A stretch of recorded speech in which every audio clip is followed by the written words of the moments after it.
ഓണം മലയാളിയുടെ ഗൃഹാതുരതയുടെ, സ്നേഹത്തിൻ്റെ, സമൃദ്ധിയുടെ ഉത്സവമാണ്.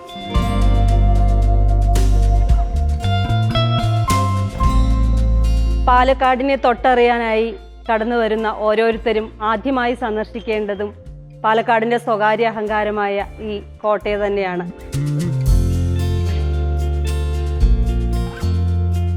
നാം ഇപ്പോൾ നിൽക്കുന്നത് പാലക്കാടിൻ്റെ നഗരഹൃദയത്തിലുള്ള ചരിത്ര സ്മാരകമായ ടിപ്പുവിൻ്റെ കോട്ട എന്നുകൂടി പേരുള്ള കോട്ടയിലാണ്. പല നൂറുത്തുമ്പികൾ പാറി നടന്ന് ഓണമായെന്നറിയിക്കുന്നു ഇവിടെ. 18-ാം നൂറ്റാണ്ടിൽ ഹൈദരലി പാലക്കാട്ടു രാജാവിൻ്റെ താൽപ്പര്യപ്രകാരം പുനർനിർമ്മിച്ച ഈ കോട്ട ബ്രിട്ടീഷ് അധിനിവേശം വരെയും മൈസൂർ രാജാക്കന്മാരുടെ കൈകളിലായിരുന്നു. ഹൈദരലിക്ക് ശേഷം മകനായ ടിപ്പു കോട്ടയുടെ നിയന്ത്രണം ഏറ്റെടുത്തു. 3-ാം മൈസൂർ യുദ്ധത്തിനു ശേഷം കോട്ട ബ്രിട്ടീഷുകാർ പിടിച്ചെടുക്കുകയും പിന്നീട് പുതുക്കി പണിയുകയും ചെയ്തു. ഇപ്പോൾ ഇത് ആർക്കിയോളജിക്കൽ സർവേ ഓഫ് ഇന്ത്യയുടെ സംരക്ഷണത്തിലാണ്. ഈ കോട്ടയുടെ സവിശേഷത വേനലിൽ പോലും വെള്ളം കെട്ടി നിൽക്കുന്ന കരിങ്കൽ കെട്ടുകളോട് കൂടിയ ഒരു കിടങ്ങാണ്.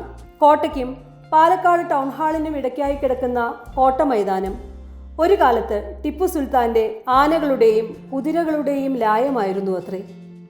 ഇന്ന് വിവിധ പ്രദർശനങ്ങളും പൊതുസമ്മേളനങ്ങളുമൊക്കെ നടക്കുന്ന ഇടമായി അത് മാറിയിരിക്കുന്നു. ആഞ്ജനേയസ്വാമി ക്ഷേത്രം, പാലക്കാട് സബ് ജയിൽ, പുരാവസ്തു ശേഖരം എന്നിവയെല്ലാം കോട്ടയ്ക്കുള്ളിലുണ്ട്.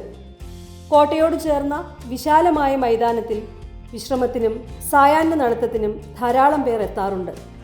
പാലക്കാടിൻ്റെ ചരിത്ര വഴികളെ ഇത് ഭംഗിയായി അടയാളപ്പെടുത്തുന്നു.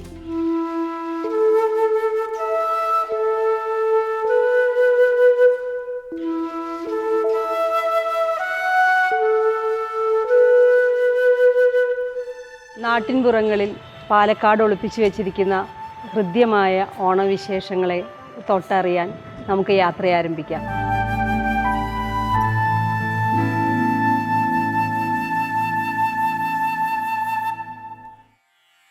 ബണ്ടുരീതി കോലു വിഹവയ്യ രാമാ, ബണ്ടുരീതി കോലു വിഹവയ്യ രാമാ, ബണ്ടുരീതി കോലു വിഹവയ്യ രാമാ രാമ രാമ. ഇവിടെ മൺതരികളെ തൊടുന്ന കാറ്റിൽ പോലും സംഗീതം നിറഞ്ഞിരിക്കുന്നു. നമ്മൾ ഇപ്പോഴുള്ളത് പാലക്കാട് കോട്ടായിയിലെ ചെമ്പൈ ഗ്രാമത്തിലാണ്. സംഗീത ലോകത്ത് പാലക്കാടിനെ സ്വരം കൊണ്ട് അടയാളപ്പെടുത്തിയ ചെമ്പൈ വൈദ്യനാഥ ഭാഗവതരുടെ ജന്മഗൃഹം ഇവിടെയാണ്. ശാസ്ത്രീയ സംഗീതത്തിൽ അഗാധമായ അറിവുള്ള അദ്ദേഹം ശക്തവും ശ്രുതിബദ്ധവുമായ സ്വരത്തിനുടമയായിരുന്നു. ഗാനഗന്ധർവൻ KJ യേശുദാസ്, ജയവിജയന്മാർ, P. ലീല തുടങ്ങി അതിപ്രശസ്തരായ ശിഷ്യരുടെ ഒരു നീണ്ട നിര തന്നെ ചെമ്പൈക്കുണ്ടായിരുന്നു. ഇന്നും ചെമ്പൈ സംഗീതോത്സവങ്ങളിലൂടെ സംഗീതോപാസകർ അദ്ദേഹത്തിൻ്റെ ഓർമ്മകളുടെ മാസ്മരിക വശ്യതകൾ തിരിച്ചറിയുന്നു. വിഹവയ്യ രാമ രാമ രാമ.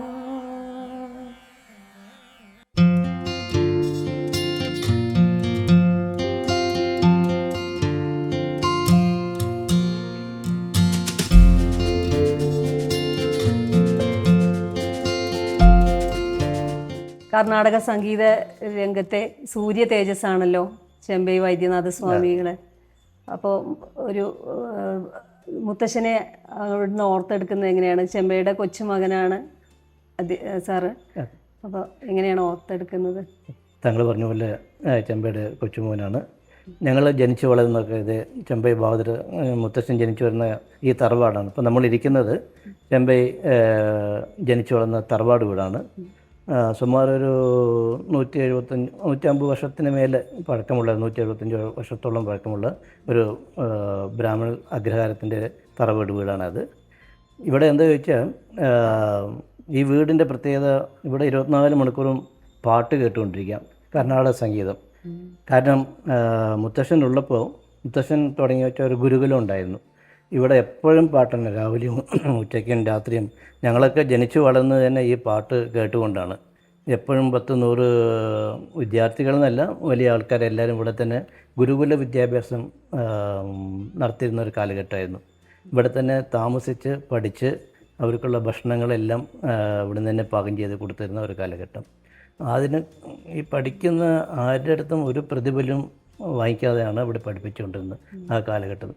അങ്ങനെ വളർത്തിയെടുത്ത കുറേ കലാകാരന്മാർ ഇപ്പോഴും നല്ല രീതിയിൽ K J Yesudas, Jaya Vijaya, T V Gopalakrishnan, P Leela, Sukumari Narendramenon, Mannur Rajakumaran Unni, അങ്ങനെ അറിയപ്പെടുന്ന കുറേ വ്യക്തിപ്രഭാവങ്ങൾ ഇപ്പോഴും ഒക്കെ ഇവിടെ ചെമ്പയുടെ അടുത്ത് ഗുരുകുല വിദ്യാഭ്യാസം നടത്തിയതും ചെമ്പയുടെ അടുത്ത് ശിഷ്യന്മാരായിട്ട് പഠിച്ചവരുമായിരുന്നു. പിന്നെ വളരെ ഗുരുവായൂരപ്പൻ്റെ ഭക്തനായിരുന്നു ചെമ്പൈ സ്വാമികൾ എന്ന് കേട്ടിട്ടുണ്ട്. അദ്ദേഹം കച്ചേരിക്ക് പോകുന്ന സമയത്ത് ഗരുഡൻ അടയാളമായിട്ട് മുകളിൽ പറക്കാറുണ്ട്. അങ്ങനെ ഒരുപാട് ഐതിഹ്യങ്ങൾ കേട്ടിട്ടുണ്ട്. അതേക്കുറിച്ച് കൂടി ഒന്ന് പറയാമോ? അതായത് ഗുരുവായൂരപ്പൻ്റെ തീവ്ര ഭക്തനായിരുന്നു ചെമ്പൈ. ചെമ്പൈ മാത്രമല്ല, ചെമ്പയുടെ അച്ഛൻ അനന്തബഹദർ, അദ്ദേഹമായിരുന്നു ചെമ്പയെ ഗുരുവായൂരപ്പൻ്റെ ഭക്തിയിലേക്ക് കൊണ്ടുപോകാനുള്ള പ്രത്യേക കാരണം. അച്ഛൻ അനന്തബഹദർ ഗുരുവായൂരപ്പൻ്റെ ഭക്തനായിരുന്നു. അപ്പോൾ അനന്തബഹദറിൻ്റെ വലിയൊരു ആഗ്രഹമായിരുന്നു ചെമ്പയുടെ അനിയൻ ഒരാൾ കൂടിയുണ്ട്, ചെമ്പൈ സുബ്രഹ്മണ്യ ബഹദർ പറയും, ചുപ്പാമണി ബഹദർ. അപ്പോൾ ചെമ്പൈ സഹോദരന്മാരെന്നാണ് ഇവർ അറിയപ്പെട്ടിരുന്നത്. ഇവർ രണ്ടുപേരും ചേർന്നാണ് കുറേ വർഷത്തോളം കച്ചേരികൾ പല ഭാഗങ്ങളിലും നടത്തിയിരുന്നത്. അപ്പോൾ അനന്തബഹദറുടെ ആഗ്രഹമായിരുന്നു ചെമ്പയും അനിയനെയും ഗുരുവായൂരിൽ വെച്ച് ഏകാദശിക്കൊന്ന് പാടിക്കണം പറഞ്ഞിട്ട്. അപ്പോൾ ആ സമയത്ത് സാമൂതിരി രാജാവിൻ്റെ ക്ഷേത്രമാണല്ലോ ഇപ്പോഴും. അപ്പോൾ അദ്ദേഹത്തോട് പെർമിഷൻ വാങ്ങിച്ച് ചെമ്പയെ കൊണ്ട് അവിടെ ഒരു പാട്ട് പാടിപ്പിച്ചു. അങ്ങനെ തുടങ്ങിയ ഒരു പാട്ടാണ് പിൽക്കാലം അദ്ദേഹം മരിക്കുന്നവരെ, അദ്ദേഹത്തിൻ്റെ മരണം വരെ അവിടെ ചെമ്പൈ കച്ചേരി നടത്തി വന്നിരുന്നത്. പിന്നെ ഇടയിൽ അദ്ദേഹത്തിന് ശബ്ദം പോയപ്പോൾ ഗുരുവായൂരിൽ ഭജനം ഇരുന്നു എന്നും പിന്നീട് അങ്ങനെ കഥകൾ കേട്ടത്. ശബ്ദം നാദം നിലച്ച കണ്ഠത്തിൽ വീണ്ടും നാദം നിറഞ്ഞത്, അതിനെക്കുറിച്ചൊന്ന് പറയാമോ? അതായത് അദ്ദേഹത്തിൻ്റെ ജീവിതത്തിൽ 3 പ്രാവശ്യത്തോളം ശബ്ദം പോയിട്ടുണ്ട്. ആദ്യത്തെ 2 പ്രാവശ്യം ശബ്ദം പോയത് പെട്ടെന്ന് തന്നെ ഒരു ദിവസം 2 ദിവസം കഴിഞ്ഞ് തന്നെ തിരിച്ച് കിട്ടി. ഈ 3ാമത്തെ പ്രാവശ്യം ശബ്ദം പോയപ്പോൾ ഏകദേശം ഒരു 56-57 ആ കാലഘട്ടങ്ങളിൽ നിന്നാണ് തോന്നുന്നത്. ആ സമയത്ത് ശബ്ദം പോയിട്ട് 2 വർഷം അദ്ദേഹത്തിന് ശബ്ദം കംപ്ലീറ്റ് അങ്ങനെ ഫുള്ളായിട്ട് നിലച്ചു പോയി. പാട്ട് പാടാനും വയ്യ, സംസാരിക്കാനും വയ്യാത്ത ഒരു രീതിയിലായിരുന്നു. അപ്പോൾ ഞാൻ നേരത്തെ പറഞ്ഞ പോലെ ഒരു ഗുരുവായൂരപ്പ ഭക്തനായിരുന്നു. ഗുരുവായൂരിൽ ഒരു ദിവസം അങ്ങനെ പോയി ഗുരുവായൂരപ്പൻ്റെ അടുത്ത് ഇങ്ങനെ മനസ്സ് തുറന്നിങ്ങനെ ഭഗവാൻ്റെ അടുത്ത് പ്രാർത്ഥിക്കുകയാണ്. അദ്ദേഹം തന്നെ പറഞ്ഞ വേർഡിംഗ് ആണിത്, ഞങ്ങളായിട്ട് പറയല്ല. അദ്ദേഹം ഒരു ആൾ ഇന്ത്യ റേഡിയോയുടെ ഇൻ്റർവ്യൂവിൽ പറഞ്ഞതാണ്. അതായത് ഗുരുവായൂരപ്പൻ്റെ അടുത്ത്, ഗുരുവായൂരപ്പ എൻ്റെ പാട്ട് കേൾക്കാൻ വയ്യ, എൻ്റെ ശബ്ദം കൂടിയും കേൾക്കാൻ വയ്യ, നാരായണ ഗുരുവായൂരപ്പ എന്ന് പറയാൻ കൂടിയും എന്നെക്കൊണ്ട് പറ്റുന്നില്ലല്ലോ, എൻ്റെ സങ്കടമൊന്ന് തീർക്കാൻ പാടില്ലേ എന്ന് അദ്ദേഹം ഉറക്കിങ്ങനെ ഗുരുവായൂരിൽ ഭഗവാനോട് പ്രാർത്ഥിക്കുകയാണ്. അപ്പോൾ ആ സമയത്ത് അവിടെ പല ഭക്തന്മാരും നാരായണ നാരായണ എന്നൊക്കെ ജപിച്ചുകൊണ്ടിരിക്കുന്നുണ്ട്. ഗുരുവായൂരപ്പന് അത് കേട്ടുമല്ലോ എന്ന് അറിയില്ല എന്ന് അദ്ദേഹം മനസ്സിൽ വിചാരിക്കുകയാണ്. അപ്പോൾ ആ സമയത്ത് ഇതുവരെ പരിചയമില്ലാത്ത ഒരു വ്യക്തി അദ്ദേഹം ഭാഗവതരുടെ ബാക്കിൽ മുത്തച്ഛൻ്റെ തോളിൽ തട്ടിയിട്ട് ഭാഗവതരുടെ ശബ്ദം ഞാനൊന്ന് നോക്കട്ടെ എന്ന് ചോദിച്ചു അത്ര. അപ്പോൾ താങ്കൾ ആരാണ്, പരിചയമില്ലല്ലോ എന്ന്. ഞാനിങ്ങനെ വൈദ്യമഠം നാരായണ നമ്പൂരിയാണ്, താങ്കളുടെ ശബ്ദം ഞാനൊന്ന് നോക്കിയാലോ എന്ന്. ഓ ധാരാളമായിട്ട് നോക്കാമല്ലോ, ഗുരുവായൂരപ്പൻ്റെ അനുഗ്രഹത്തിൽ നന്നാകണിയിൽ അങ്ങനെ ആകട്ടെ പറഞ്ഞ് അദ്ദേഹത്തോട് അങ്ങനെ പറഞ്ഞു. അപ്പോൾ നമ്പൂരി വൈദ്യമഠം നാരായണ നമ്പൂരി പറഞ്ഞു, അപ്പോൾ നമുക്ക് പൂമ്പുള്ളി മനയിലേക്ക് പോവാം, അവിടെ വെച്ച് നമുക്കൊരു ട്രീറ്റ്മെൻറ്റ് തുടങ്ങാം എന്ന് പറഞ്ഞു. അപ്പോൾ ചെമ്പൈ ബഹദറും വൈദ്യമഠം നാരായണ നമ്പൂരിയും നേരെ അന്ന് രാത്രി തന്നെ പൂമ്പുള്ളി മനയ്ക്ക് പോയി. ആ പൂമ്പുള്ളി മനയിൽ പോയിട്ട്, പൂമ്പുള്ളി വന്ന് ചെമ്പയുടെ ശിഷ്യനാണ് പൂമ്പുള്ളി മന. 6ാം തമ്പുരാൻ രാമപ്പൻ നമ്പൂരിപ്പാട് ചെമ്പയുടെ ബഹദർ ശിഷ്യനായിരുന്നു. അപ്പോൾ അന്ന് പോയപ്പോൾ അന്ന് രാത്രി അദ്ദേഹത്തിന് ഒരു തുള്ളി മരുന്ന് കൊടുത്തു, ആയുർവേദ മരുന്നാണ്. പിന്നെ രാത്രി ഒരു തുള്ളിയും അടുത്ത ദിവസം കാലത്തും ഒരു തുള്ളി മരുന്ന് കൊടുത്തു. 2 വർഷം പാടാണ്ടിരുന്ന ആ ശബ്ദം ഈ 2 തുള്ളി മരുന്നിൽ ശബ്ദം തുറന്നു. അനായാസേന മരണം എന്നുള്ളത് അദ്ദേഹത്തിൻ്റെ എക്കാലത്തെയും പ്രാർത്ഥനയായിരുന്നു എന്ന് കേട്ടറിഞ്ഞു. അതെ, അദ്ദേഹം അത് കച്ചേരി കഴിഞ്ഞിട്ട് ഇതൊക്കെ അവിടെയുള്ള ദിക്സാക്ഷികൾ പറഞ്ഞതാണ്. രാജകുമാരണി മാഷൊക്കെ കൂടെ ഉണ്ടായിരുന്നു, മറ്റേ മണ്ണൂർ രാജകുമാരണി മാഷ് അദ്ദേഹത്തിൻ്റെ മരണസമയത്ത് കൂടെ ഉണ്ടായിരുന്നു. ഈ കച്ചേരി കഴിഞ്ഞിട്ട് അവിടെ പുഴുക്കുന്നം ശ്രീകൃഷ്ണ ഭവനടുത്ത് അദ്ദേഹം പ്രാർത്ഥിക്കുകയായിരുന്നു ഉമ്മറത്തുനിന്ന്. അദ്ദേഹം പറഞ്ഞ വാക്കുകളാണത്. ഗുരുവായൂരപ്പ ശ്രീകൃഷ്ണ 79 വയസ്സായി, ഇനിയും ഈ തടി ആൾ നല്ല ശരീരമാണോ, ഈ തടിച്ച ശരീരത്തിന് ബുദ്ധിമുട്ടിക്കണോ, എന്നെ അങ്ങോട്ട് വിളിക്കാൻ പാടില്ലേ എന്ന് അദ്ദേഹം ഉറക്കെ അങ്ങനെ പറയാണ്. അപ്പോൾ അദ്ദേഹത്തിൻ്റെ ശിഷ്യന്മാർ കുറേ കൂടുതൽ അടുത്തുണ്ട്. അതിലൊരു ശിഷ്യൻ ചതലി രാമന്മാരാർ പറഞ്ഞിട്ട് ചണ്ട വിദഗ്ധനാണ്, പഞ്ചവാദ്യ ചണ്ട വിദഗ്ധൻ. അദ്ദേഹം പറഞ്ഞു അത്ര ഭാവതർ അങ്ങനെ പറയാൻ പാടില്ല, 101 വർഷം ഞങ്ങളുടെ കൂടെ ജീവിക്കണം എന്ന് പറഞ്ഞു. അപ്പോൾ അദ്ദേഹം പറഞ്ഞു, എടാ രാമ, നീ ഇതിലൊന്നും ഇടപെടണ്ട, ഇത് ഞാനും ഗുരുവായൂരപ്പനും തമ്മിൽ തീരുമാനിച്ചാണ് എന്ന്, ഞങ്ങൾ ആൾറെഡി തീരുമാനിച്ചു കഴിഞ്ഞു, ഇനി അതിലൊരു മാറ്റം ഉണ്ടാവില്ല എന്ന് പറഞ്ഞ് അവസാനം പറഞ്ഞ വാക്കുകളാണ്. അത് കഴിഞ്ഞ് 10 മിനിറ്റിൽ അദ്ദേഹം മരണപ്പെട്ടു. ഇതൊക്കെ ഒരു ചരിത്ര സംഭവമാണ്, ഗുരുവായൂരപ്പൻ്റെ ഒരു അനുഗ്രഹമാണ്. അദ്ദേഹം ഗുരുവായൂരപ്പൻ ലയിച്ചു എന്നാണ് നമ്മുടെയൊക്കെ എപ്പോഴുള്ള വിശ്വാസം. സംഗീത വിദ്യാർത്ഥികൾക്ക് വേണ്ടി അദ്ദേഹം എന്തെങ്കിലും പ്രത്യേക നിർദ്ദേശങ്ങൾ കൊടുത്തിട്ടുണ്ട്? ഇവിടെ ഗുരുകുലത്തിൽ താമസിച്ച് പഠിപ്പിക്കുന്ന സമയത്ത് ഗുരുകുലത്തിൽ താമസിച്ചതിൻ്റെ ചിട്ടയായ രീതിയിലാണ് ഇവിടെ പഠിപ്പിച്ചുകൊണ്ടിരുന്നത്. എന്തായാലും ആ ഗുരുകുലം സമ്പ്രദായം ഇപ്പം ഈ കാലഘട്ടങ്ങളിൽ നടത്തിക്കൊണ്ടു പോകാൻ പറ്റില്ല എങ്കിലും ആ സംഗീതം നമ്മൾ ഇപ്പോഴും നമ്മൾ കണ്ടിന്യൂ ചെയ്ത് പോകുന്നുണ്ട്. ഇവിടെ ഞങ്ങൾ സംഗീത ക്ലാസ് അദ്ദേഹത്തിൻ്റെ ഈ ഓർമ്മയ്ക്കായി 10-30 കൊല്ലമായിട്ട് ചെമ്പൈ വിദ്യാപീഠം എന്ന ഒരു സംഘടനയുടെ കീഴിൽ ഞങ്ങൾ സംഗീത ക്ലാസ് ഇപ്പോഴും തുടർന്ന് നടത്തിക്കൊണ്ടുവരുന്നുണ്ട്. ഇവിടെ ജാതി മതഭേദമന്യേ ഇവിടെ എല്ലാ മുസ്ലിം സഹോദരന്മാരും ക്രിസ്ത്യൻ സഹോദരന്മാരും എല്ലാവരും ഇവിടെ പഠിക്കുന്നുണ്ട്. 100-150 കുട്ടികൾ ഇപ്പോഴും ഇവിടെ പഠിച്ചുകൊണ്ടിരിക്കുന്നുണ്ട്. ആ പാരമ്പര്യം ഇപ്പോഴും നിലനിർത്തി കൊണ്ടുപോകുന്നുണ്ട്. അതായത് ചെമ്പൈ സ്വാമികൾ തുടങ്ങി വെച്ച പാലക്കാടിന്റെ സംഗീത പാരമ്പര്യം വീണ്ടും അല്ലേ, അത് തിളക്കമേറിക്കൊണ്ടിരിക്കുക തന്നെയാണ് ഇവിടെ. അതിനൊരു അവസാനം ഇല്ലാത്ത വിധത്തിൽ ഉയർത്തും. അതായത് അദ്ദേഹം മരിച്ചാലും അദ്ദേഹത്തിൻ്റെ പേര് ഓരോ വർഷങ്ങൾ കൂടുന്തോറും അത് പിന്നെയും അത് കുറച്ചുകൂടി എന്താ പറയുക, അങ്ങനെ ഫേമസായി വന്നുകൊണ്ടിരിക്കുകയാണ്. കൂടുതൽ ആളുകൾക്ക് അദ്ദേഹത്തിൻ്റെ പേര് അങ്ങനെ നിലനിർത്തി കൊണ്ടുവരികയായിരുന്നു. എന്തായാലും സന്തോഷം ഇവിടെ വന്ന് അങ്ങനെ നിങ്ങളുടെ ചെമ്പൈ കുടുംബത്തിൻ്റെ എല്ലാവിധ ആശംസകളും എല്ലാവിധ ഓണ ആശംസകളും ഞങ്ങൾ ചെമ്പൈ കുടുംബത്തിൻ്റെ പേരിൽ അറിയിക്കുന്നു.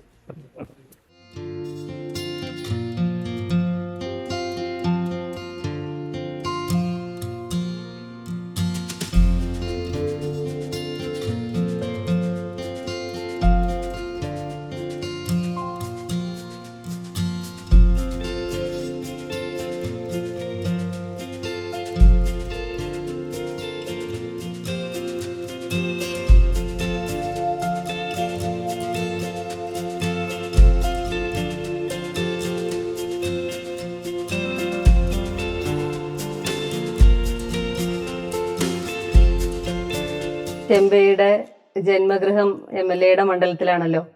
അപ്പോൾ കോട്ടായി നൽകിയ ഓർമ്മകളെ കുറിച്ച്, അനുഭവ പാഠങ്ങളെ കുറിച്ച്. അദ്ദേഹത്തിൻ്റെ നാടാണ് ഈ കോട്ടായി. ചെമ്പൈ ഗ്രാമം എന്നതാണ് ഈ നാട് അറിയപ്പെടുന്നത്. അദ്ദേഹത്തിൻ്റെ കൊച്ചുമകൻ സുരേഷിൻ്റെ ഏറ്റവും അടുത്ത സുഹൃത്താണ്. അദ്ദേഹത്തിൻ്റെ പേരിലാണ് ഈ പ്രദേശം അറിയപ്പെടുന്നത്. ആയിരക്കണക്കിന് വരുന്ന സംഗീത പ്രേമികളും സംഗീതജ്ഞരുമെല്ലാം എത്രയോ വർഷങ്ങളായി വന്നുകൊണ്ടിരിക്കുന്നൊരു നാട് കൂടിയാണ്. ഇവിടുത്തെ കച്ചേരിയെല്ലാം ഏറ്റവും പ്രധാനമാണ്. അവിടെ കഴിഞ്ഞ കാലങ്ങളിലെല്ലാം വിജയ് യേശുദാസാണ് വരാറ്. നേരത്തെ യേശുദാസ് ആയിരുന്നു ഇവിടെ വന്നിരുന്നത്. ചെമ്പൈയുടെ ശിഷ്യൻ ആണല്ലോ യേശുദാസ്. നിഷ്കളങ്കരായ ജനങ്ങളും കർഷക തൊഴിലാളികളും കർഷകരും എല്ലാം ഉള്ള പ്രകൃതി രമണീയമായ ഒരു ഗ്രാമമാണ്, ഒരു പഞ്ചായത്താണ് ഈ കോട്ടായി ഗ്രാമപഞ്ചായത്ത്. ഒരു ഓണപ്പാട്ട് കൂടി MLA നമുക്ക് വേണ്ടി പാടാൻ പറ്റുമോ? ഒരു പാട്ടിൻ്റെ 4 വരികളാണ്. പൂവിളി പൂവിളി പൊന്നോണമായി നീ വരൂ പൊന്നോണപ്പൂവി, ഈ പൂവിളി മോഹം പൊന്നിൻ മുത്തായി മാറ്റും പൂവയലിൽ നീ ഒരു ഭാഗം വാങ്ങാൻ. വരികൾ പഴയ പാട്ടാണ്. ഓരോ TV-യിലൊക്കെ നമ്മൾ കാണുന്നൊരു പാട്ടാണല്ലോ. ഇത്രയും പ്രകൃതി ഭംഗിയുള്ള ഗ്രാമം അല്ലെ, ഗ്രാമത്തിലെ ഓണാനുഭവങ്ങളെ കുറിച്ചൊന്ന്. ഈ ഗ്രാമത്തിലെ ഓണാനുഭവം എന്ന് പറഞ്ഞാൽ യഥാർത്ഥത്തിൽ ഒരു കാർഷിക ഗ്രാമമാണ് ഈ കോട്ടായി പഞ്ചായത്ത്. ഏറ്റവും നല്ല നിലയിൽ ഓണത്തെ വരവേൽക്കുന്നവരാണ്. ഒരു കാർഷിക മേഖലയായ ഈ പ്രദേശത്ത് അതിൻ്റെതായ വിളവെടുപ്പും മറ്റു കാര്യങ്ങളുമെല്ലാം കാണാം.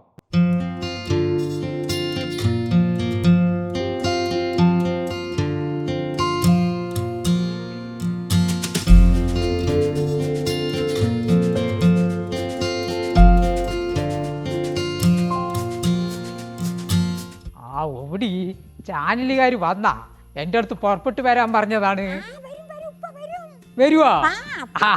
നിങ്ങളുടെ മകൻ വിളിച്ചിട്ട് ചാനൽ നമ്മുടെ ന്യൂസ് 8 ചാനലുകാർ വരുന്നുണ്ട് ചാമിച്ച ഞങ്ങളുടെ വീട്ടിലേക്ക്, നിങ്ങളും വരി, നിങ്ങളെയും കാണണം പറഞ്ഞു അവര് പറഞ്ഞു. അപ്പൊ ഞാൻ അറമുറയെന്ന് പുറപ്പെട്ടതാണ്. വരൂലേ? എത്താനായിട്ടുണ്ട്. അവര് വന്ന് പോയിട്ട് വേണം എനിക്ക് ഇത്തിരി പട്ടഞ്ചേരി വരെ പോണെങ്കിൽ. ഓണുവായില്ലേ? ഓണുവായി മാവേലി തമ്പുരാൻ വരുമ്പോ കൊടയൊന്നും വേണ്ടേ? പട്ടക്കൊട, ചീലക്കൊട കൊടുത്താ മതിയാ? പട്ടക്കൊട തന്നെ വേണ്ടേ? അപ്പൊ ഞാൻ ഇന്നത്തെ കാലത്ത് ഇപ്പൊ കൊട കെട്ടണവരും ഇല്ലല്ലോ. അപ്പൊ ആറുവപ്പന്റെ അടുത്ത് പറഞ്ഞപ്പോ അയാള് വയ്യാണ്ടിരിക്കയല്ലേ.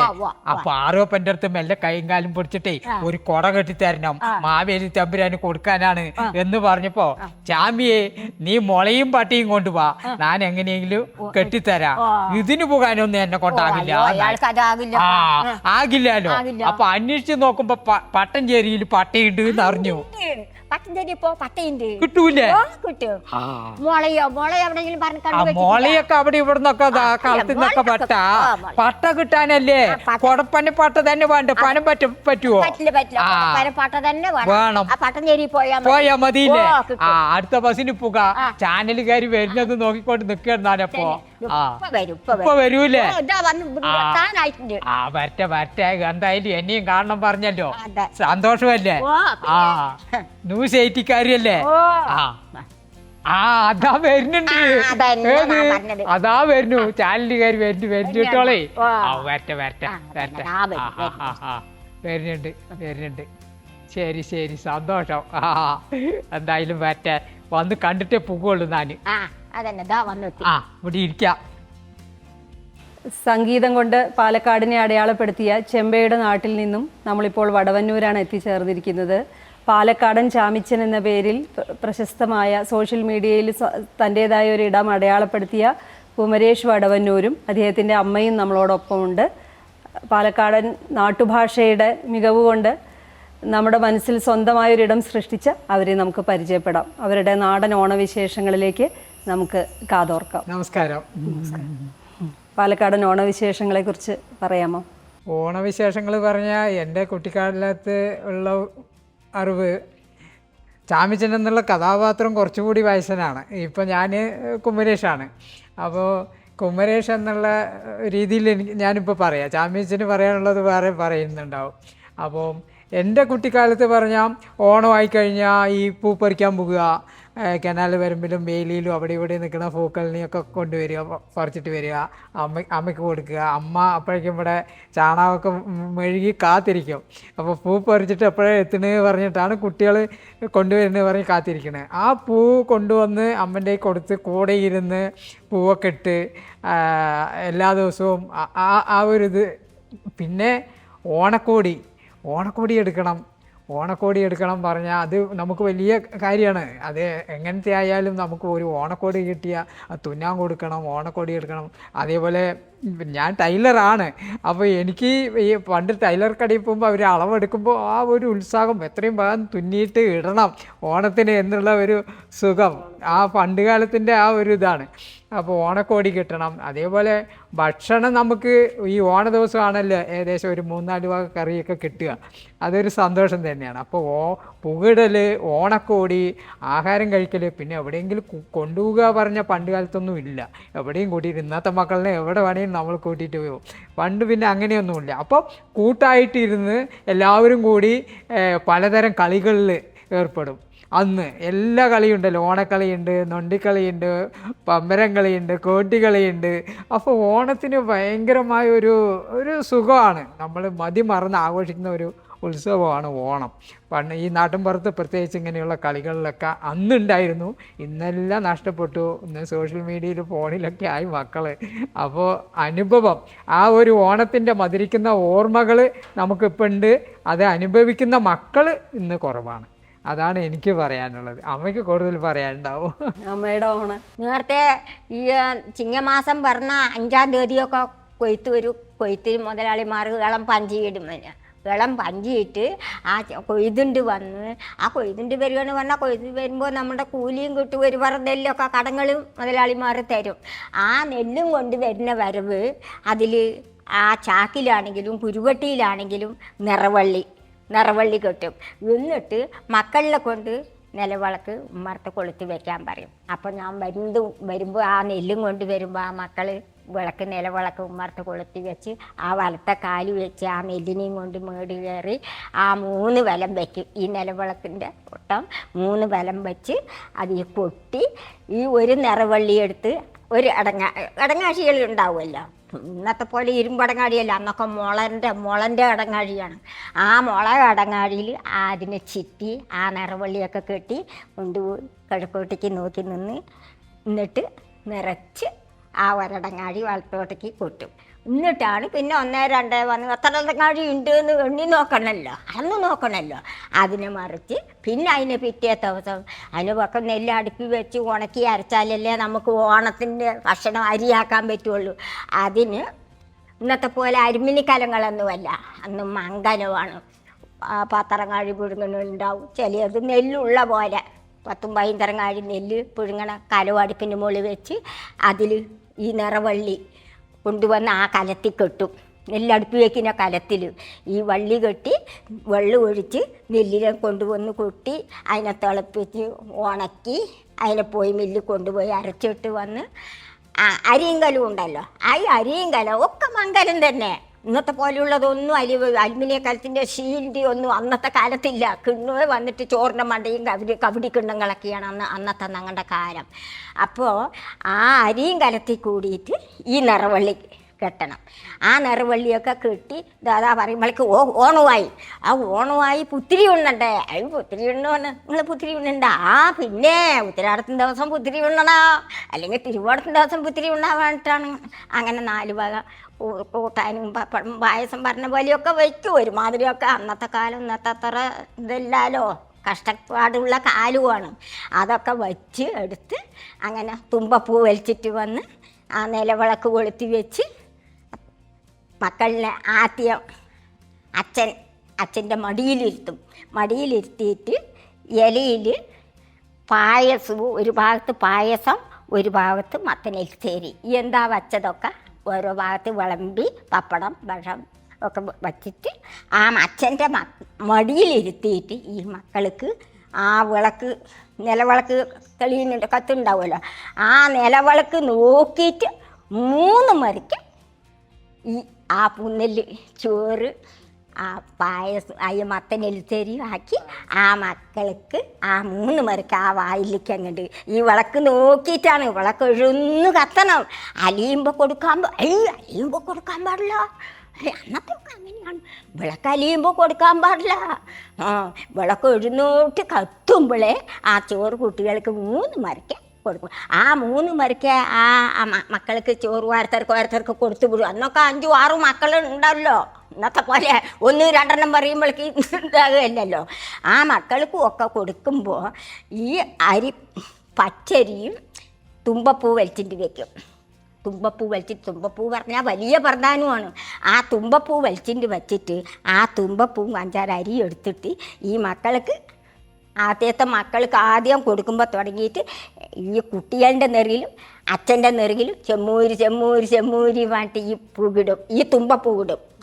അങ്ങനെ ആണ് പണ്ടത്തെ പുത്തിരി ഓണങ്ങൾ. പിന്നെ ഈ നെല്ല് കൊണ്ടുവരുന്നത് നിറ പറയുന്നത് ഒരു ഇതുണ്ട്, എന്നെ കണ്ടിട്ടുണ്ടോ? ഇല്ലെന്നറ വല്ലെന്നറ വല്ലോട്ടി നിറ കൊൾമന്നം കൊട്ടാരം പോൽ നിറ പേരാറ്റി പെരുമണൽ പോൽ നിറ പല്ലച്ചേനി കൂമ്പമ്മര പോൽ നിറോ എന്ന് പറഞ്ഞൊരു നിറ കഴിക്കലുണ്ട്. ആ നിറ കഴിച്ചാൽ മുകൾ തൊട്ട് ഈ ഇത്ര ചാണകവും എടുത്ത് 3 കതിരും എടുത്ത് ഈ കട്ട്ലയിൽ ആദ്യം ഇത്തിരി വളം ആക്കി എന്നിട്ട് ഈ 3 കതിര് അതിന് നല്ലൊരു ഭംഗിയാണ്. ആ കതിരിനെ അങ്ങനെ വെച്ചിട്ട് അതിൻ്റെ മേലിൽ ഇത്തിരി വളവടിക്കും. ഞാൻ ചെയ്തു വന്നതാണ്.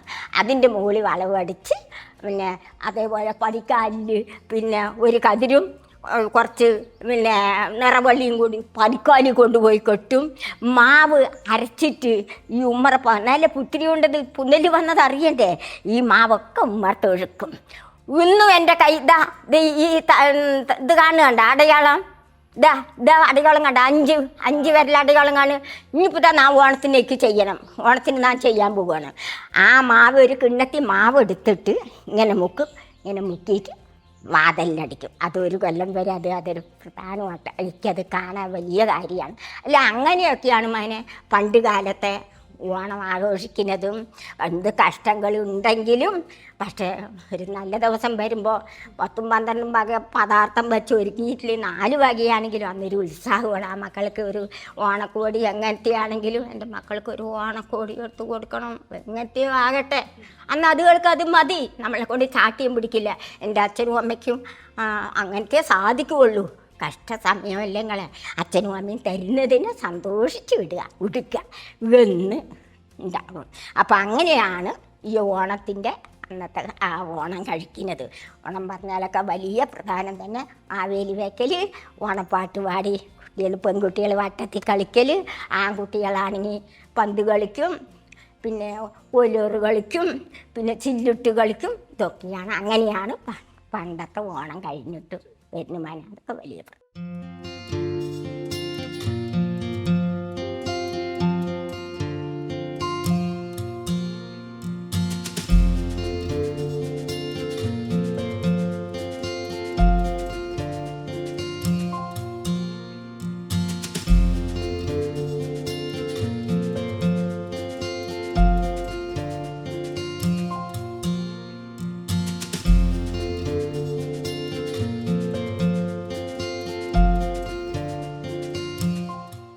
നമ്മളിപ്പോൾ ഉള്ളത് തസ്രാക്കിലെ OV വിജയൻ സ്മാരകത്തിലാണ്.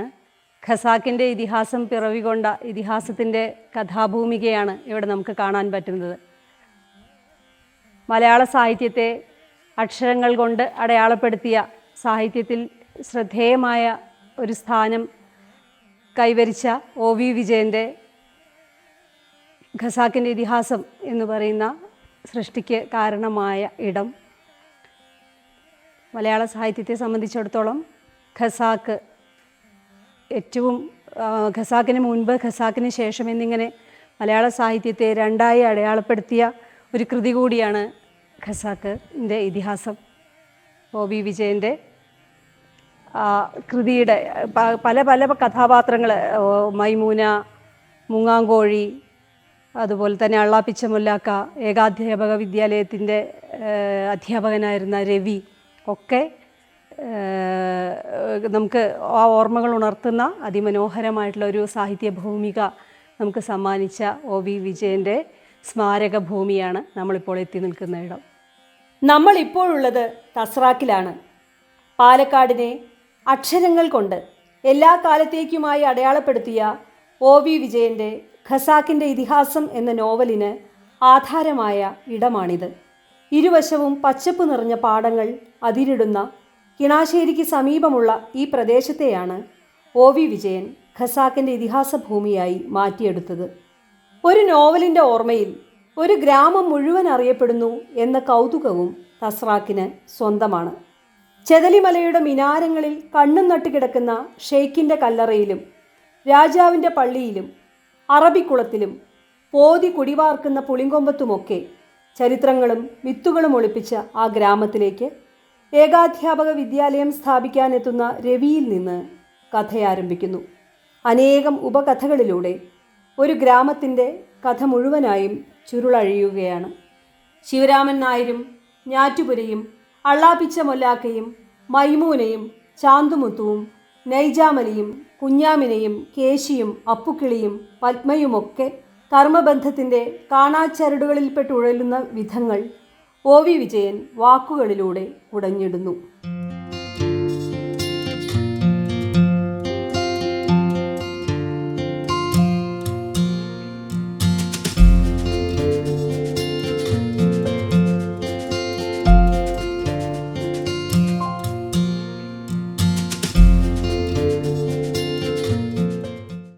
അരയാലിലകളിൽ ഒരു പതിഞ്ഞ കാറ്റുവീശി.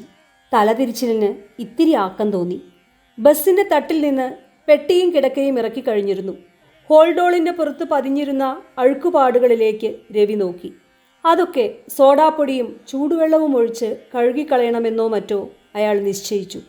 സുഖാലസ്യത്തിൻ്റെ ചുഴിയിൽ പതുക്കെ കറങ്ങിത്തിരിയുന്ന മനസ്സിനെ നിലയ്ക്ക് നിർത്താനെന്നോണം രവി ആ അഴുക്കുപാടുകളിൽ ശ്രദ്ധ ചെലുത്താൻ ശ്രമിച്ചു. "നീ എങ്കുണ്ടാണ്?" ചുമട്ടുകാരൻ ചോദിച്ചു. "ഇനി," രവി പറഞ്ഞു. അരയാലിലകളിൽ കാറ്റുവീശി.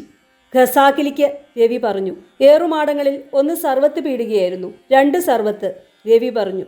"ഹായ്, ഞമ്മുക്ക് വേണ്ട," ചുമട്ടുകാരൻ ഭംഗിവാക്ക് പറഞ്ഞു. "കഴിക്കുക കാരണവരെ," രവി ധൈര്യപ്പെടുത്തി.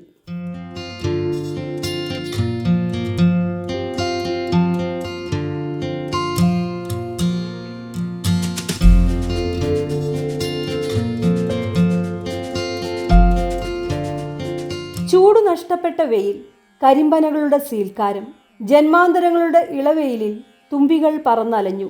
രവി നടന്നു. നെടുവരമ്പ് അറ്റമില്ലാതെ നീണ്ടുകിടന്നു. പുരികങ്ങളുടെയും കണ്ണുകളുടെയും ചുവന്ന പാതയിലെ സായാഹ്ന യാത്രകളുടെയും മന്ദാരത്തിൻ്റെ ഇലകൾ തുന്നിച്ചേർത്ത ഈ കൂടുവിട്ട് ഞാൻ പുറത്തേക്ക് പോവുകയാണ്. യാത്ര.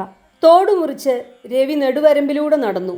കരിമ്പനയുടെ കാനലുകൾ ഉടിലുപോലെ പൊട്ടി വീണു. പിന്നെ മഴ തുളിച്ചു. മഴ കനത്തു പിടിച്ചു. കനക്കുന്ന മഴയിലൂടെ രവി നടന്നു. ഇടിയും മിന്നലുമില്ലാതെ കാലവർഷത്തിൻ്റെ വെളുത്ത മഴ നിന്നു പെയ്തു. കൂമൻകാവിലെത്തിയപ്പോഴും ആ വെളുത്ത മഴ നിന്നു പെയ്തു. കാവങ്ങാടിയുടെ ഏറുമാടങ്ങൾ അത്രയും കൊടുങ്കാറ്റിൽ നിലം പതിച്ചിരുന്നു. മഴ പെയ്യുന്നു. മഴ മാത്രമേയുള്ളൂ. കാലവർഷത്തിൻ്റെ വെളുത്ത മഴ. മഴ ഉറങ്ങി. മഴ ചെറുതായി. രവി ചാഞ്ഞു കിടന്നു. അയാൾ ചിരിച്ചു. അനാദിയായ മഴവെള്ളത്തിൻ്റെ സ്പർശം. ചുറ്റും പുൽക്കൊടികൾ. രോമകൂപങ്ങളിലൂടെ പുൽക്കൊടികൾ വളർന്നു. മുകളിൽ കാലവർഷം പെരുവിരലോളം ചുരുങ്ങി. ബസ് വരാനായി രവി കാത്തു കിടന്നു. രവി ഇറങ്ങി.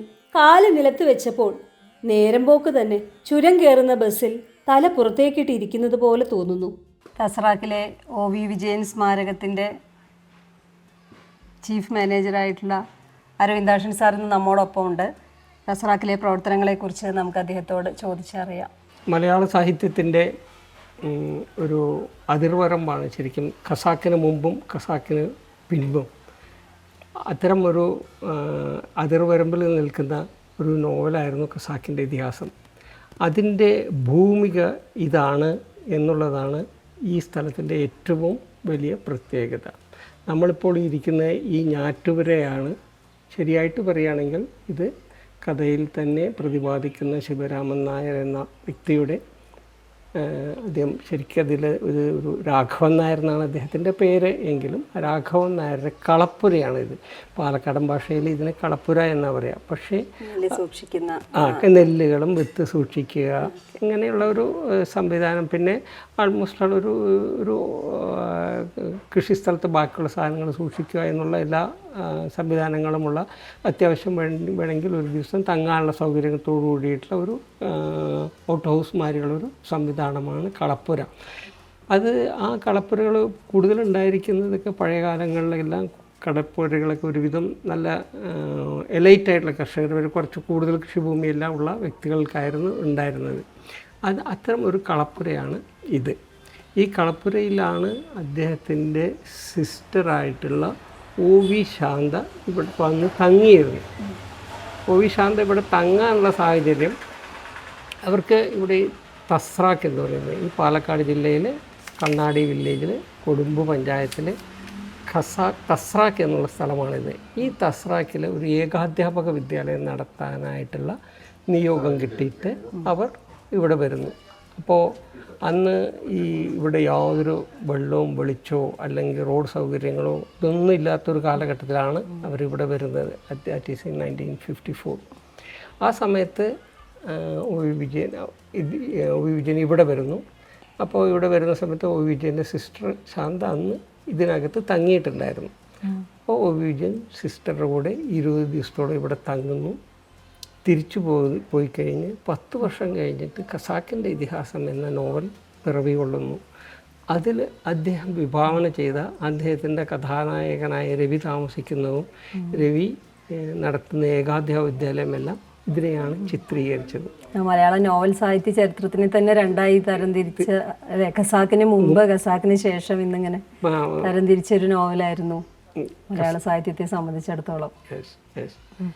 അപ്പോൾ അദ്ദേഹത്തിന് മരണശേഷം അദ്ദേഹത്തിൻ്റേതായിട്ടുള്ള പ്രത്യേക യാതൊരു തരം നീക്കിയിരിപ്പും ബാക്കി വെച്ചിരുന്നില്ല അദ്ദേഹം. വെച്ചാൽ മെറ്റീരിയലിസ്റ്റിക് ആയിരുന്നില്ല അദ്ദേഹം എന്നുള്ളത് കൊണ്ട് തന്നെ പലതും അദ്ദേഹത്തിനായിട്ടൊരു ആപ്റ്റായിട്ടുള്ളൊരു സ്മാരകം എന്ന് പറയുന്നത് അദ്ദേഹത്തിന് ജനിച്ച വീടോ അല്ലെങ്കിൽ മരിച്ച വീടോ അവിടെ എവിടെയും ഇതിനൊരു ഈവൻ അദ്ദേഹത്തിനെ സംസ്കരിച്ചതുപോലും പാമ്പാടി ഐവർമഠം ശ്മശാനത്തിലാണ്. അതുകൊണ്ട് തന്നെ യാതൊരു നീക്കിയിരിപ്പും ഉണ്ടായിരുന്നില്ല.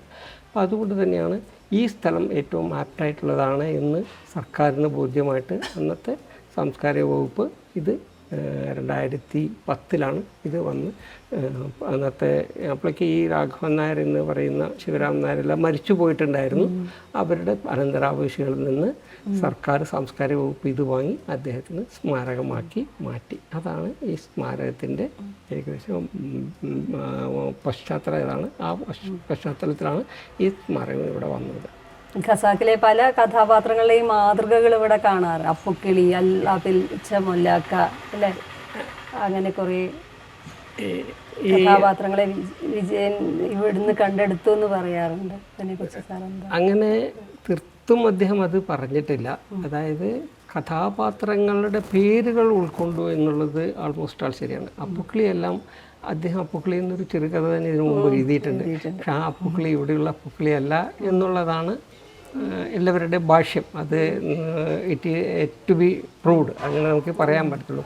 അദ്ദേഹം കോഴിക്കോട് കണ്ടിരുന്ന വ്യക്തിയാണെന്നും വിക്ടോറിയയിൽ കണ്ട വ്യക്തിയാണെന്നും അങ്ങനെ പലതും പറയപ്പെടുന്നു. ഒരു സഹായത്തിന് വന്ന ആളുടെ മകനാണെന്നും ഒക്കെ പലതരത്തിലുള്ള അഭ്യൂഹങ്ങളും പലരും പറഞ്ഞിട്ടുണ്ട്. അപ്പോൾ യാഥാർത്ഥ്യം ടു ബി പ്രൂവ്ഡ് അത്രയും നമുക്ക് പറയാൻ പറ്റത്തുള്ളൂ. പിന്നെ ഈ ഭൂമിക ഇതായിരുന്നു. എന്താണെന്ന് വെച്ച് കഴിഞ്ഞാൽ അന്ന് നമ്മൾക്ക് ഇപ്പോൾ തന്നെ നിങ്ങൾക്ക് കാണുമ്പോൾ മനസ്സിലാവും, ഇതിൻ്റെ ബാക്ക് സൈഡിലോട്ടൊക്കെ പോയി കഴിഞ്ഞാൽ ഒരു നെൽപ്പാടവും അതിൻ്റെ പശ്ചാത്തലമൊക്കെ അന്ന് ഇതിനേക്കാട്ടിലും കൂടുതൽ കൃഷിസ്ഥലം, അതായത് ഈ ഞാറ്റുപുരയും അപ്പുറത്ത് കാണുന്ന അള്ളാപ്പിച്ചാമുല്ലാക്കയുടെ ഒത്തുപള്ളിയും മാത്രമേ അന്ന് ഒരു ബിൽഡിംഗ് ആയിട്ട് ഇവിടെ ഉണ്ടായിരുന്നുള്ളൂ. അപ്പോൾ ബാക്കിയുള്ളത് മുഴുവൻ കൃഷിസ്ഥലമാണ്. അപ്പോൾ നാച്ചുറലി അതിൻ്റെ ഭംഗി അന്ന് അദ്ദേഹത്തിന് ശരിയായിട്ട് ഒപ്പിയെടുക്കാൻ പറ്റും. ഇന്ന് പക്ഷേ ഇപ്പോൾ വീടുകളൊക്കെ വന്നു, സൈഡുകളിൽ വീടുകളൊക്കെ വന്നു, നമ്മളും ഇവിടെ വന്നു കുടിയേറി. ഇപ്പോൾ അദ്ദേഹത്തിന് സ്മാരകം ഒരുക്കി കഴിഞ്ഞപ്പോൾ അതിൻ്റേതായ മാറ്റങ്ങളൊക്കെ വന്നു. അതിൻ്റെ മാറ്റങ്ങളനുസരിച്ച് റോഡുകളും വെള്ളവും വെളിച്ചമൊക്കെ വരികയൊക്കെ ഉണ്ടായി. അന്നെല്ലാം ഇവിടെ നിന്ന് നടന്ന് മാത്രം പടവരമ്പ് കൂടെ മാത്രം നടന്നു പോകുന്ന കാലഘട്ടമായിരുന്നു.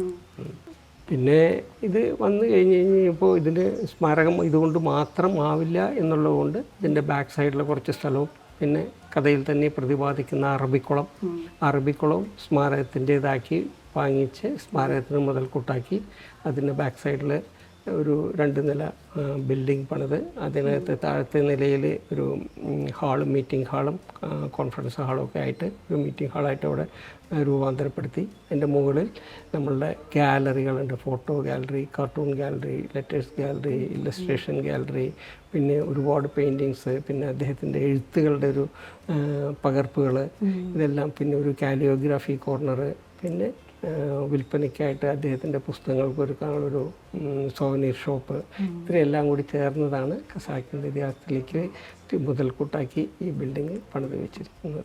പിന്നെ അദ്ദേഹത്തിൻ്റെ ജന്മദിനത്തിലും ദിവസത്തിലൊക്കെ തന്നെ സെമിനാറുകളും കവിയരങ്ങുകളും അല്ലെ, അങ്ങനെ വിപുലമായിട്ടുള്ള ഒരു സാഹിത്യ സംബന്ധമായ പരിപാടികൾ കൊണ്ടുകൂടി ഇവിടെ സമ്പന്നമായിട്ടൊരിടായിട്ട് തോന്നിയിട്ടുണ്ട്. എല്ലാ അദ്ദേഹത്തിൻ്റെ ജന്മദിനവും ചർമ്മദിനവും നമ്മൾ വിപുലമായിട്ടുള്ള പരിപാടികളോടുകൂടി എല്ലാ വർഷവും ആഘോഷിക്കാറുണ്ട്. അതിന് തക്കതായിട്ടുള്ള അതിൻ്റേതായിട്ടുള്ള തലമൂത്ത പല സാഹിത്യകാരന്മാരും ഇതിലെല്ലാം പങ്കെടുത്ത് അതിൻ്റേതായിട്ടുള്ള ഭംഗി കൂട്ടുക എപ്പോഴും ഉണ്ടാകുന്ന ഒരു സംഭവം തന്നെയാണ്. സാഹിത്യത്തെ പ്രോത്സാഹിപ്പിക്കാനായിട്ട് ഒ.വി. വിജയൻ്റെ പേരിൽ അവാർഡുകൾ, യുവ പ്രതിഭകൾ തൊട്ടിട്ട് നല്ല മുതിർന്ന എഴുത്തുകാർ വരെയുള്ള ഒരു തരംതിരിവില്ലാതെ അല്ലെ അത്തരത്തിലുള്ള പുരസ്കാരങ്ങൾ സാഹിത്യത്തെ പരിപോഷിപ്പിക്കാനായിട്ട് ഇവിടുന്ന് കൊടുക്കുന്നുണ്ട് അല്ലേ. ഒരു യുവകഥാ പുരസ്കാരം, അതായത് ശരിക്കും മലയാളത്തിലെ ഏറ്റവും നല്ലൊരു നോവൽ ആ വർഷങ്ങളിൽ അതിൻ്റെ പീരീഡ് നമ്മൾ നിശ്ചയിക്കുന്ന മാതിരിയുള്ള പീരീഡ്, ആ പീരീഡിൽ നിശ്ചയിച്ചിരിക്കുന്നതുമാതിരിയുള്ള ഉള്ളിൽ പ്രസിദ്ധീകരിച്ച ആദ്യം പ്രസിദ്ധീകരിച്ച നോവലിന് ഒരു ചെറുകഥയ്ക്കും പിന്നെ ഒരു യുവ എഴുത്തുകാരനും ഇങ്ങനെ 3ആയിട്ട് നമ്മൾ തരംതിരിച്ചിട്ട് നമ്മൾ അവാർഡുകൾ എല്ലാ വർഷവും അദ്ദേഹത്തിൻ്റെ ജന്മദിനത്തിൽ നമ്മളത് ചെയ്തു കൊടുക്കാറുണ്ട്. സന്ദർശകർക്കുള്ള സാധാരണ പലതരത്തിൽ സ്കൂൾ കുട്ടികളും കോളേജിൽ നിന്നും ഒക്കെ കേട്ടറിഞ്ഞിട്ട് കാണാൻ ഇവിടെ വരാറുണ്ടല്ലോ. അപ്പോൾ സന്ദർശകരുടെ സമയ ക്രമീകരണത്തെക്കുറിച്ചൊന്ന് പറയാമോ? ഈ സ്മാരകം വർഷത്തിലെ എല്ലാ ദിവസവും തുറക്കും. 2 ദിവസങ്ങൾ ഒഴിച്ച്, ഒന്ന് തിരുവോണത്തിൻ്റെ അന്ന്, ഒന്ന് ക്രിസ്മസിൻ്റെ അന്ന്. ഈ 2 ദിവസം ഒഴിച്ച് ബാക്കി എല്ലാ ദിവസവും ഞങ്ങളിവിടെ തുറക്കും. എന്താണെന്ന് വെച്ച് കഴിഞ്ഞ് കഴിഞ്ഞാൽ ആ ഹോളിഡേയ്സിലാണ് ആൾക്കാർ വരിക. അപ്പം നമ്മൾ വീട്ടിലിരുന്ന് കഴിഞ്ഞാൽ ശരിയാവില്ല എന്നുള്ളത് കൊണ്ട് തന്നെ ഞങ്ങൾ എല്ലാ ദിവസവും ഇവിടെ തുറക്കും. ഒരു ദിവസം ഞങ്ങൾ ഹോളിഡേ ആരെങ്കിലും ഒരാൾ വരും, ഞാൻ അല്ലെങ്കിൽ എൻ്റെ കൂടെയുള്ള ആൾ ആരെങ്കിലും വന്ന് ഇത് ഡെഫിനറ്റായിട്ടും തുറന്നിരിക്കും. ഈ 2 ദിവസങ്ങളിൽ പിന്നെ ഇലക്ഷൻ ഡേറ്റ് അങ്ങനെ വരുന്ന ഈ ദിവസങ്ങൾ ഒഴിച്ചാൽ ബാക്കി എല്ലാ ദിവസങ്ങളിലും ഇത് തുറക്കും. ഇവിടെ നിത്യം സന്ദർശകരുണ്ട്. കൂടുതലും വിദ്യാർത്ഥിനികൾ പല അടുത്തുള്ള സ്കൂളുകളിൽ നിന്ന്, ഇപ്പോൾ ഒക്കെ അടുത്തുനിന്നൊന്നുമല്ല, കോഴിക്കോട് നിന്നൊക്കെ ഇപ്പോൾ അടുത്ത ആഴ്ച കോഴിക്കോട് നിന്ന് കുറേ ടീം വരുന്നുണ്ട്. കോഴിക്കോട് നിന്ന്, മലപ്പുറത്ത് നിന്ന്, അവിടുന്ന് എല്ലാ സ്ഥലങ്ങളിൽ നിന്നും. പിന്നെ ഇപ്പോൾ കൊല്ലങ്കോട്ടേക്ക് പോകുന്ന ടൂറിസ്റ്റുകളുടെ വേറൊരു ഡെസ്റ്റിനേഷനായിട്ട് ഒരു ബൈസ്റ്റാൻഡർ ഡെസ്റ്റിനേഷനായിട്ട് ഈ തസ്രാക്ക് മാറിയിട്ടുണ്ട്. അപ്പോൾ അവരുടെ ഒരു വരവും ഇപ്പോൾ കൂടുതലായിട്ട് ഞങ്ങൾക്ക് അനുഭവപ്പെടുന്നുണ്ട്. ഞങ്ങളൊരു ഇതിൻ്റെ എല്ലാം നടത്തിപ്പിനുള്ള ഒരു സംവിധാനം എന്ന നിലയ്ക്ക് നമ്മളൊരു ചെറിയ ഫീസ് മേടിച്ചിട്ടാണ് ഇപ്പോൾ ഈ സ്മാരകത്തിന് ഇവിടെ എൻട്രി കൊടുക്കുന്നത്. മുതിർന്നവർക്ക് 20 രൂപയും കുട്ടികൾക്ക് 10 രൂപയായിട്ടുള്ള കണക്കിൽ നമ്മുടെ സ്മാരകത്തിൽ ഇതിൻ്റെതായിട്ടുള്ളൊരു മുതൽക്കൂട്ടാക്കിയിട്ട് അങ്ങനെയും കൂടി നമ്മൾ ചെയ്യുന്നുണ്ട്. ഇത്രയും വിശദമായിട്ട് ഈ വിജയൻ സ്മാരകത്തെക്കുറിച്ചും അതിൻ്റെ അനുബന്ധമായിട്ടുള്ള കാര്യങ്ങളെക്കുറിച്ചും പറഞ്ഞു തന്നതിന് വളരെ നന്ദി സർ. നന്ദി. ഹൃദയം നിറഞ്ഞ ഓണാശംസകൾ കൂടി ഒപ്പം നേരുകയാണ്. Thank you very much. Same to you. Thank U.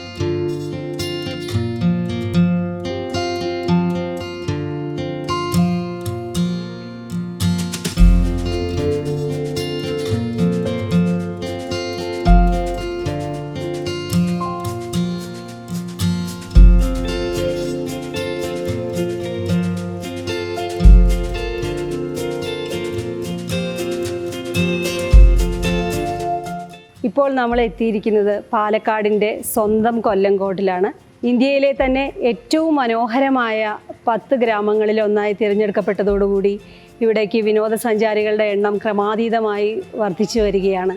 ഗ്രാമത്തനിമ, പ്രത്യേകിച്ച് പാലക്കാടൻ നാട്ടിൻപുറങ്ങളുടെ തനിമയും സൗന്ദര്യവും അത്രയും മനോഹരമായി കാണപ്പെടുന്ന ഒരിടം എന്ന നിലയിൽ കൊല്ലങ്കോട് നമ്മുടെ വിനോദസഞ്ചാരികൾക്ക് ഏറ്റവും പ്രിയങ്കരമായ ഒരിടമായി മാറിക്കൊണ്ടിരിക്കുന്ന കാഴ്ചയാണ് നമ്മൾ കാണുന്നത്. കൊല്ലങ്കോടിൻ്റെ കാഴ്ചകളിലേക്ക്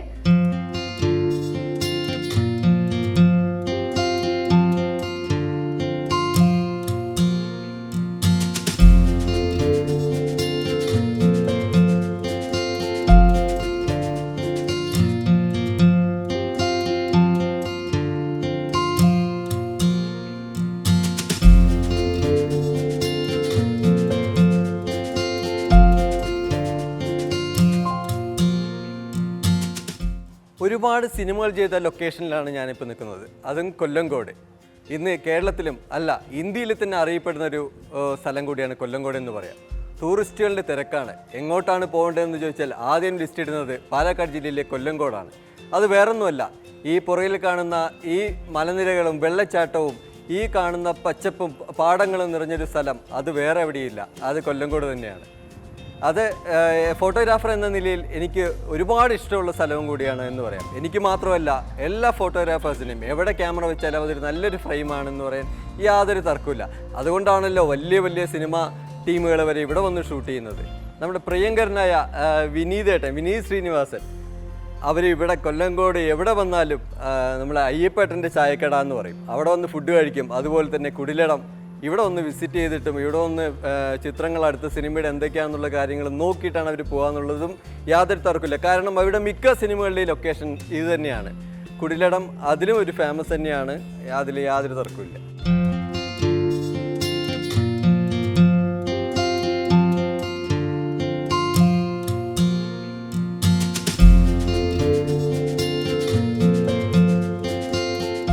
ഏകദേശം ഒരു 3 കൊല്ലം മുമ്പാണ് കൊല്ലങ്കോട് എന്നുള്ള ഒരു സ്ഥലം വൈബാകുന്നത്. അതിൻ്റെ ചരിത്രം നിങ്ങൾക്ക് അറിയാമല്ലോ. ആനന്ദ് മഹേന്ദ്രയും കളേഴ്സ് ഓഫ് ഭാരതമാണ് അതിൻ്റെ കാരണക്കാർ. ഇവിടെ പരമ്പരാഗതമായി നമ്മൾ ഒരുപാട് കൃഷി ഇവിടെ ചെയ്യുന്നുണ്ട്, ഒരുപാട് വിത്തുകളുടെയൊക്കെ ചെയ്തുകൊണ്ടിരുന്നു. പക്ഷെ അതൊന്നും ആരും അറിയപ്പെട്ടില്ല. ഞങ്ങൾ തന്നെയാണ് അതിൻ്റെ മാർക്കറ്റിങ്ങൊക്കെ ഇതാക്കിയത്. പക്ഷേ മാർക്കറ്റൊക്കെ വളരെ കുറവായിരുന്നു. പിന്നീട് ഇത് കൊല്ലങ്കോട് വൈബായ പിന്നെയാണ് ഇത്രയും കൃഷി. ഞാനൊരു 25 തരം കൃഷി മൊത്തം ഇവിടെ ചെയ്യുന്നുണ്ട്. 25 തരം നെല്ലിനങ്ങൾ ഇന്ത്യയിൽ നിന്ന് പല ഭാഗത്തും അല്ലെങ്കിൽ വിദേശത്തു നിന്നൊക്കെ കൊണ്ടുവന്നിട്ട് കൃഷി ചെയ്യുന്ന ആളാണ്. ഇപ്പോഴാണ് അതിൻ്റെ ഒരു മാർക്കറ്റ് ശരിയായ രീതിയിൽ വരുന്നത്. പിന്നെ ഇതുപോലുള്ള സംഭവങ്ങളൊക്കെ നിങ്ങൾ കാണുന്ന ഇതൊക്കെ വെച്ച് പിടിപ്പിക്കുകയും കൊല്ലങ്കോടിലേക്ക് ടൂറിസ്റ്റുകളെ ആകർഷിക്കാൻ എന്തൊക്കെ ചെയ്യാൻ കഴിയുമെന്നുള്ള ചിന്തകളിലൂടെയാണ് ഇത്തരം സംരംഭങ്ങൾ അല്ലെങ്കിൽ ഈ ഇത്തരം മനോഹരമായ ഈ സ്ഥലം ഇതാവുന്നത്. അതാണ് അതിൻ്റെ ഒരു മുഖ്യ കാരണം. ധാരാളം ടൂറിസ്റ്റുകൾ, ആദ്യം മലയാളികൾ മാത്രമായിരുന്നു വന്നുകൊണ്ടിരുന്നത്. ധാരാളം ടൂറിസ്റ്റുകൾ വരാൻ തുടങ്ങി. ഇപ്പോഴും അതിന് എണ്ണത്തിൽ കുറവില്ലാതെ നിരന്തരം അത് കൂടിക്കൊണ്ടിരിക്കുകയാണ്. ഇപ്പോൾ തമിഴ്നാട്ടിൽ നിന്നും ആന്ധ്രയിൽ നിന്നും സൗത്ത് ഇന്ത്യയിൽ നിന്ന് ധാരാളം ആൾക്കാർ വരാൻ തുടങ്ങി. ഫോട്ടോഷൂട്ടും മറ്റുമൊക്കെ ആയിട്ട് ഇപ്പോൾ വരാൻ തുടങ്ങിയിട്ടുണ്ട്. ഏറ്റവും കൂടുതൽ ആൾക്കാർ വരുന്നത് നെല്ലിയാമ്പതി ബേസ് ചെയ്ത്, നെല്ലിയാമ്പതി, മലമ്പുഴ, പറമ്പിക്കുളം, ഇതൊരു മൊത്തം ഒരു ഹബ്ബാക്കിയിട്ട് അവരൊരു പാക്കേജ് പോലെ ഇപ്പോൾ കൊല്ലങ്കോട്ടിലേക്ക് വന്നുകൊണ്ടിരിക്കുന്നു. കാറ്റിലാടി പൂവാസരം, കാറ്റിലാടി പൂവാസരം, നിലാവിൻ്റെ ഇന്ദ്രനീലം കലങ്ങുന്നു രാത്രിയിൽ. നീ വരുമ്പോൾ വെളിച്ചപ്പെടുന്നെൻ്റെ കണ്ണിൽ കിനാവിൻ്റെ പൊന്നോണ നാളുകൾ. നീ വരുമ്പോൾ വെളിച്ചപ്പെടുന്നെൻ്റെ കണ്ണിൽ കിനാവിൻ്റെ പൊന്നോണ നാളുകൾ. തേന്മണം ചാറുമീറനാം സന്ധ്യയിൽ രാഗമായി വന്നു തൊട്ടു മടങ്ങുക.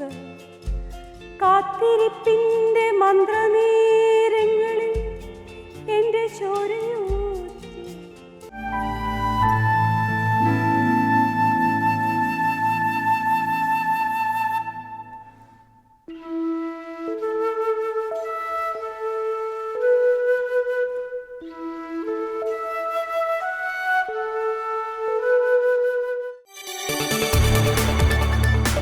കൂടുതൽ വാർത്തകൾക്ക് news 18 Keralam YouTube channel subscribe ചെയ്യുക.